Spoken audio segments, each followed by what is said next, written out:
Hi, sisters!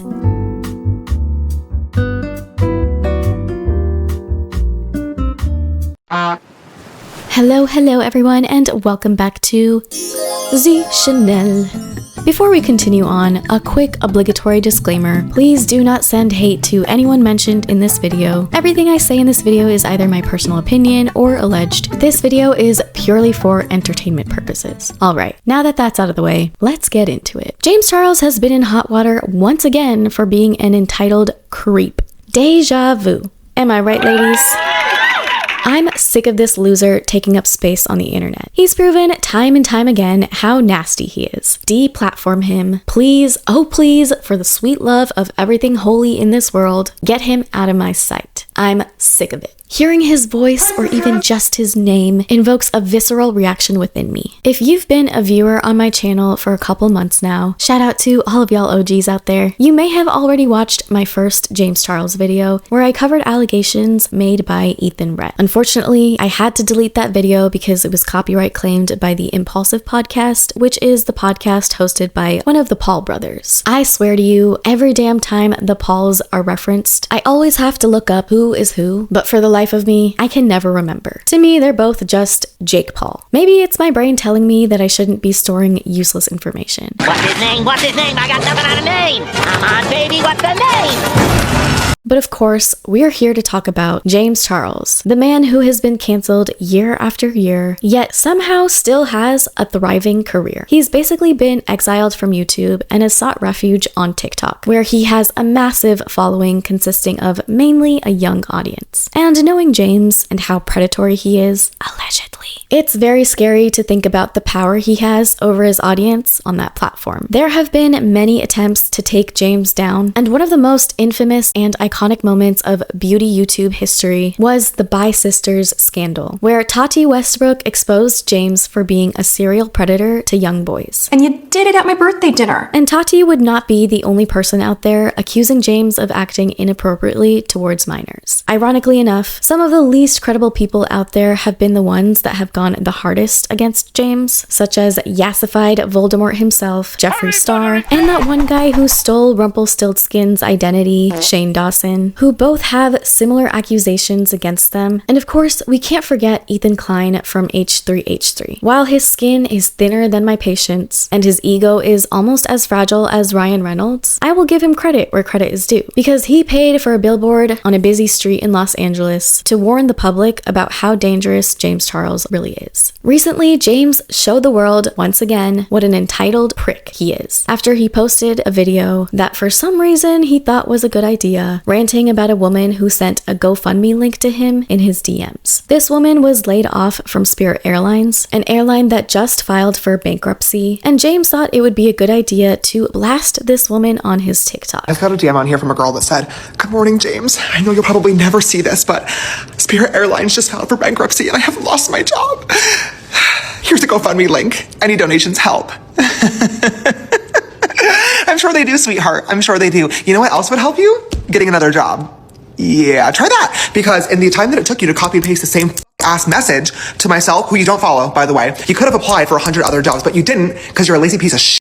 And you're entitled, and you think that influencers and celebrities should fund your life for you. Why would I ever help you? He called her lazy. He told her to go get a fucking job, as if he's not a freak who's never worked a real job in his life. He somehow got super lucky and struck gold while he was still in high school. No one wants to hear this privileged ass white man preach about getting a job and how this generation has no work ethic, blah blah blah blah blah. The job market right now is grim. And of course, after he posted this stupid ass TikTok, people were quick to call him out for being a privileged loser. Like, seriously, that was a TikTok that needed to stay in the drafts. I can understand how it can be frustrating as a public figure to receive requests like that, especially if people are demanding money. But she showed a screenshot of the message that she actually sent, and it was nothing like the way that James described it. He said, I just got a DM on here from a girl that said, "I'm really struggling right now because Spirit Airlines just filed for bankruptcy and I have lost my job. Here's a GoFundMe link. Any donations help." Meanwhile, all she said was, "Look, I understand the frustration, and this woman is not entitled to James' money. But in my opinion, her message didn't come across as if she felt entitled to his money. Instead of spewing a privileged rant dogging on a woman going through a hard time while simultaneously insulting the average American by proxy, implying that the reason we're struggling is because we don't have work ethic, he could have just ignored the gosh dang message. He even says himself that he is out of touch and will never realistically be able to relate to a majority of his audience. I am out of touch, first and foremost. Okay, I am never going to be one of those influencers that gets online and pretends to be poor so I can come across as relatable to my audience. And while I can barely respect his self-awareness here, he still has such a huge platform, which means he has an obligation to use it responsibly. He should have just sent that TikTok to one of his rich friends, if he even has friends, not posted it to the internet. He tried to apologize, but too little too late. Even in that apology video, he still doubled down about how people lose their jobs every day and people are always unwilling to put in the work to help themselves. I stand behind what I said 10 toes down. The reason I made that video yesterday though was a lot of people these days do not have the make it work mentality. They have no desire to actually put in the effort to try to fix a problem and get themselves out of a situation. But how the would James even know that as a privileged, entitled, predatory freak? And this is not the first time that James has shown how out of touch he is. I remember him posting a TikTok about the truncated domes outside of grocery stores, complaining about how it shakes everything around in his grocery cart. You know what's pissing me off today? These motherfuckers. Stupid ass things they put outside of grocery stores and airports. Like, what is the purpose of them? Can somebody genuinely explain it to me? Why, on God's green earth, if I just spent $200 on fucking groceries, but I want to roll them over those bumps and give my entire cart a seizure? Like my cart in a bag just sitting in my cart like,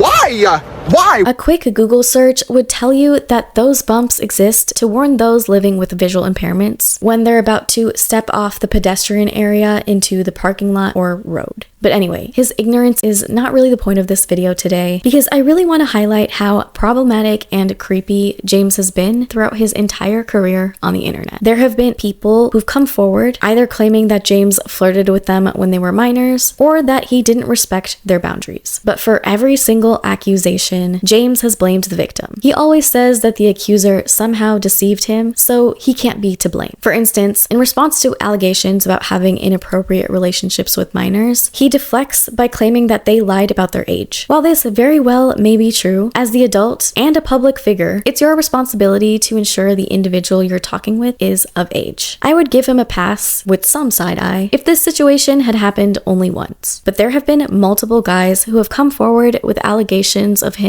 communicating with them in an inappropriate way while they were minors. And many have said that he knew their real ages. Why would all of these people be lying? I get that there are clout chasers out in this world who will lie about things like this just to get attention, but many of these people came with receipts showing that they were actually talking to James. James has been a public figure for at least 8 years now, and as a public figure, you shouldn't find a romantic partner through DMs because of the inherent power dynamic. People may reach out to you because they idolize you or want your attention, and with this comes the responsibility to not abuse your power. But James absolutely has and continues to. One of the most recent victims of James who came forward was a guy named Ethan Rhett. Ethan Rhett is a TikToker from Dallas, Texas, and in 2020, at the age of 14, he posted a video on YouTube telling his story about how James Charles took advantage of him. At just 14 years old, Ethan blew up on TikTok and started gaining a following. One fine day, Jamathan Charleston, Jimmy Bob Chuck,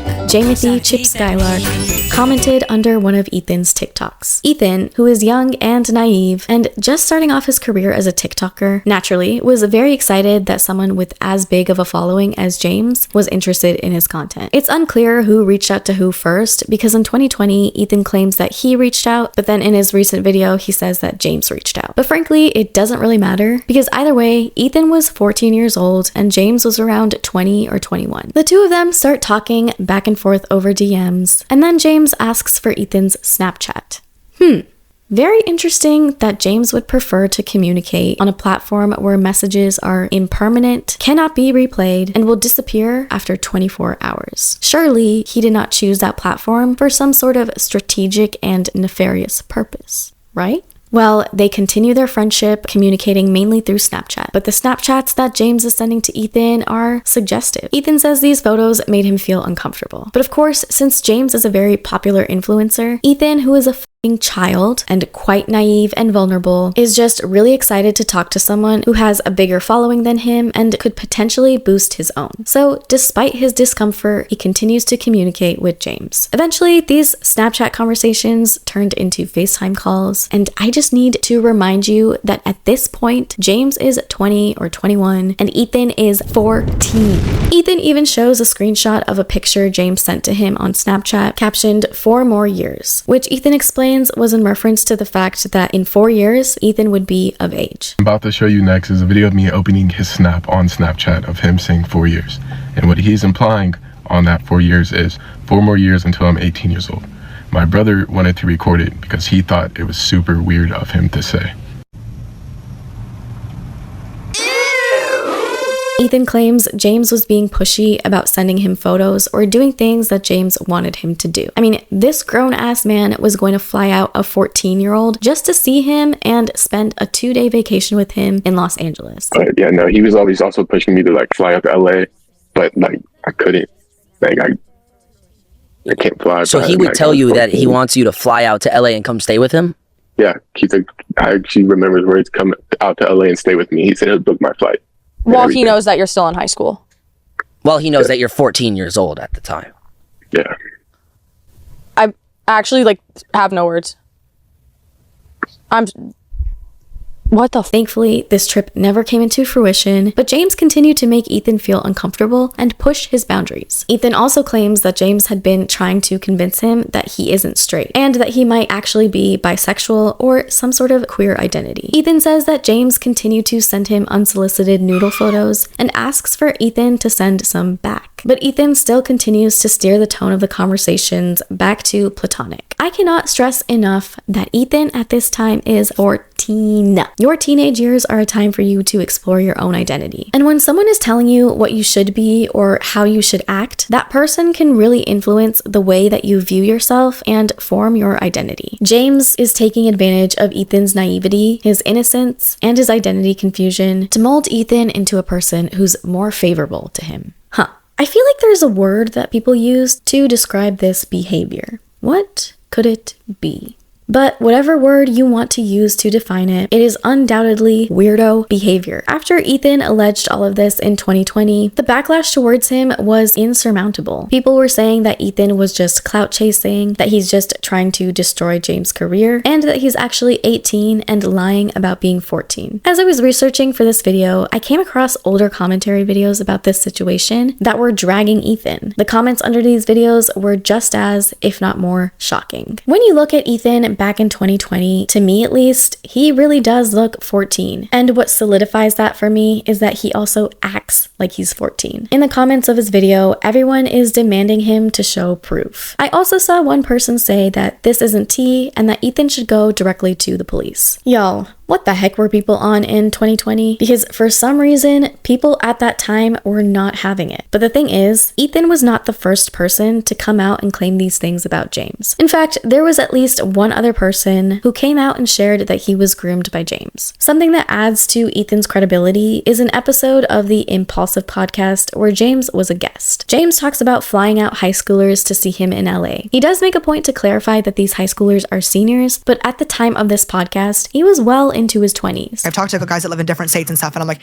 hey, why don't you come visit? And well, I can't afford a plane ticket. Yeah. And it's like, okay, well, I can. So get on the plane. And well, I just don't really feel comfortable with that. You're probably still in either high school or college. High school or college. Like a senior in high school or in college. Right. So either you accept the flight or we literally never meet. I still think that 20-year-olds dating 18-year-olds who are still in high school is objectively weird. And if you've been a viewer of my channel for a while now, you probably already know how I feel about age gap relationships. snaps. In 2020, James finally responds with a now deleted apology video where he attempts to explain himself. But this video would prove to be even worse for his case, because in it, he admits that he was having racy conversations with underage boys. In case anybody isn't aware of what's going on, within the past couple of weeks, 2 different people, both under the age of 18, have recently come forward saying that they had inappropriate messages with me on social media. One of them being from last year and one of them being from more recent. In both of these cases, I added these people on Snapchat, asked how old they were right away, was told that they were 18, believed them, engaged in a flirty conversation, and then later on found out that they were actually 16. Upon finding out, I was immediately embarrassed and blocked both people. But he excuses it by saying these individuals lied to him and told him they were 18.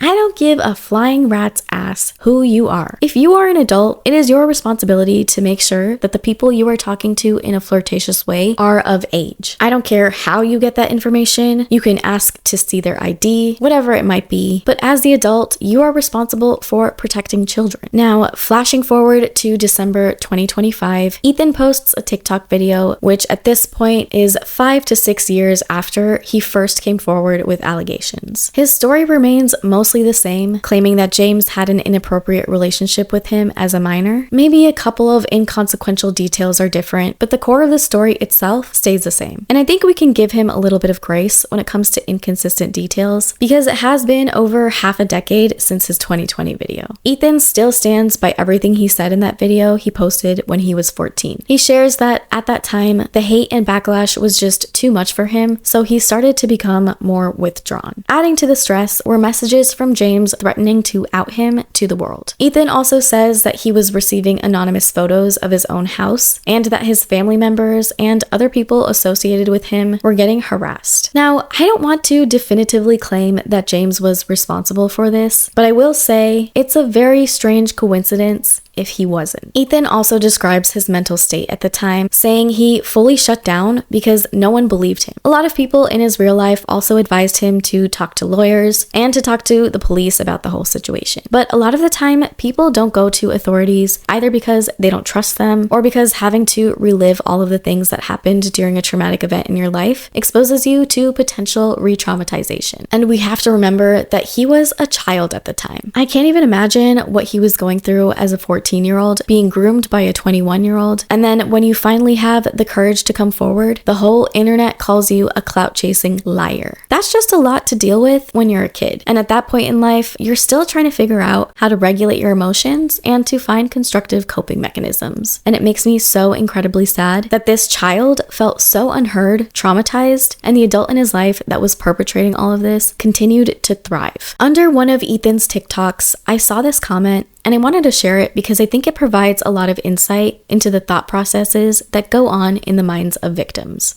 The person says, "Some victims take years and years to process this type of stuff and don't even fully realize what happened to them until later in life. And even then, the fear of not being believed, especially when the abuser is an influencer, can make people not want to talk about it at all. So many victims could be out there like him too, scared to ever come forward." Snaps for this commenter because that's spot on. The final thing I want to touch on in this video is that boys and men often don't come out and share their stories out of fear that society will perceive them as weak, especially as there's a cultural expectation that men and boys should toughen up and bear the pain. Because of this, many male survivors harbor a lot of embarrassment, shame, fear, and blame themselves for what happened to them. Suppressing these emotions can encourage people to internalize them and severely damage a person's well-being. So it's incredibly sad that Ethan had to go through all of this, especially at only the age of 14. After all of these years that he had to carry this with him, I hope he soon feels vindicated and validated. And to all of y'all who still support James Charles after he's proven himself to be a